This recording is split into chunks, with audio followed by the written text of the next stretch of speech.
Questo convegno è stato fatto per una serie di coincidenze, è capitato a ottobre. A ottobre di 2 anni fa sono state, quindi non è stato scelto ottobre, è arrivato ottobre. A ottobre di 2 anni fa sono stati posti gli obiettivi dei direttori generali, vi ricordate? Quelli che sono stati citati stamattina. In 2 anni è cambiato il mondo. Cioè 2 anni fa questa regione si è data, quando lo spread era a 100, quando luglio del 2011 sarebbe arrivato un anno dopo, quando agosto del 2012 sarebbe arrivato 2 anni dopo, quando nessuno pensava allo spread del 600, nessuno pensava al governo Monti, nessuno pensava a 12 miliardi di taglio del Fondo Sanitario Nazionale, ad ottobre del 2010 noi ci siamo dati degli obiettivi che oggi, in questo momento, sono contento che questo convegno sia intanto stato tenuto a un livello solo di operatori, perché alla fine noi dobbiamo farci i complimenti. Questi obiettivi hanno oggi portato il Veneto ad essere una delle regioni che è riuscita a fare razionalizzazione, è riuscita a fare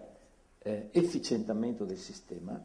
e riusciamo ancora a reggere i tagli imposti dalla situazione, non è che li ha imposti il governo, li ha imposti Monti, ma soprattutto la cosa importante è che abbiamo una progettualità e siamo riusciti anche nell'ambito della nostra razionalizzazione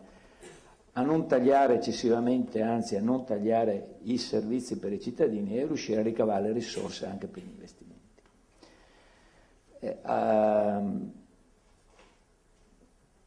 Abbiamo anche scelto, e la cosa che mi interessa dire oggi è proprio questo, noi 2 anni fa abbiamo scelto di non stressare il sistema. Mi sembra che lei venga da una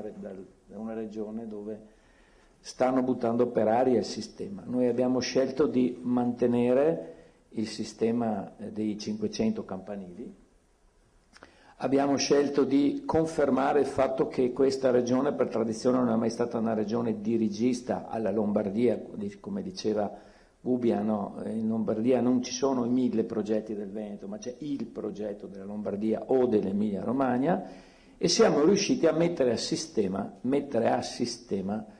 le intuizioni, la voglia, la volontà, le competenze diffuse delle nostre US. Cioè, questa è stata la sfida di questi 2 anni, è stata quella di non mortificare la periferia, ma di riuscire a esaltare la periferia, ad esaltare le decine di bravi dirigenti di cui si compone il sistema sanitario veneto, di metterle a sistema, di non mortificarle e di riuscire a far parlare tra di loro e mettere a confronto tra di loro e farlo diventare un confronto positivo, non un confronto punitivo, le varie realtà delle nostre 24 aziende. Ci abbiamo anche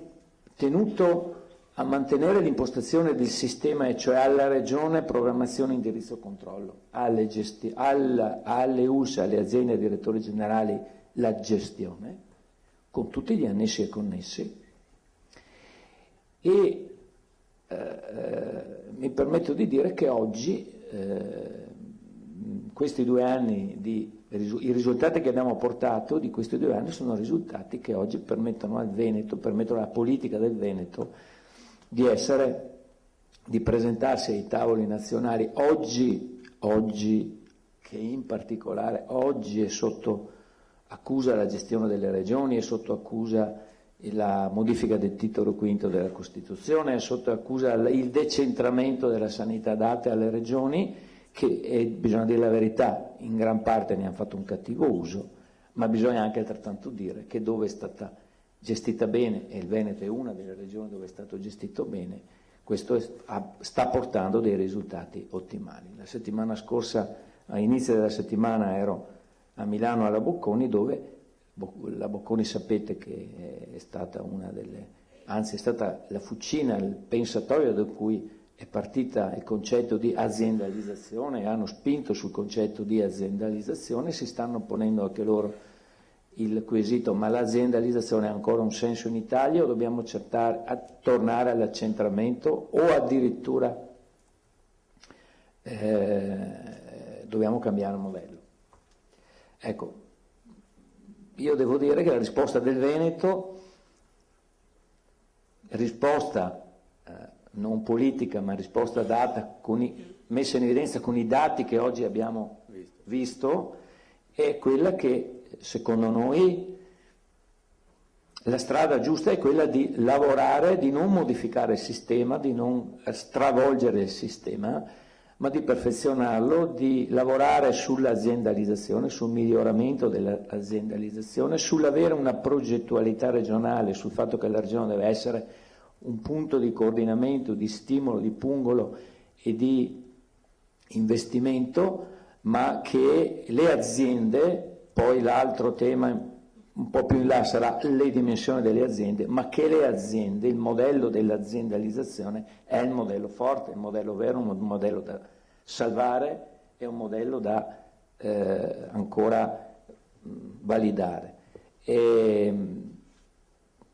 Concludo, siamo un po' alla fine del mandato dei direttori generali, siamo alla fine del mandato delle terne direttori sanitari, amministrativi, eccetera, eccetera, quindi non so se da qui a fine anno avremo occasione ancora, ma l'occasione di oggi è per ringraziare tutti di quello che è stato fatto in questi 2 anni, dei risultati, mi permetto di dire, straordinari che abbiamo avuto in questi 2 anni. Ripeto, siamo riusciti a mantenere un livello sanitario di assoluta efficienza, a dare risposte ai cittadini, mantenendo i costi, razionalizzando e soprattutto avendo ancora una grande progettualità. Grazie. Grazie.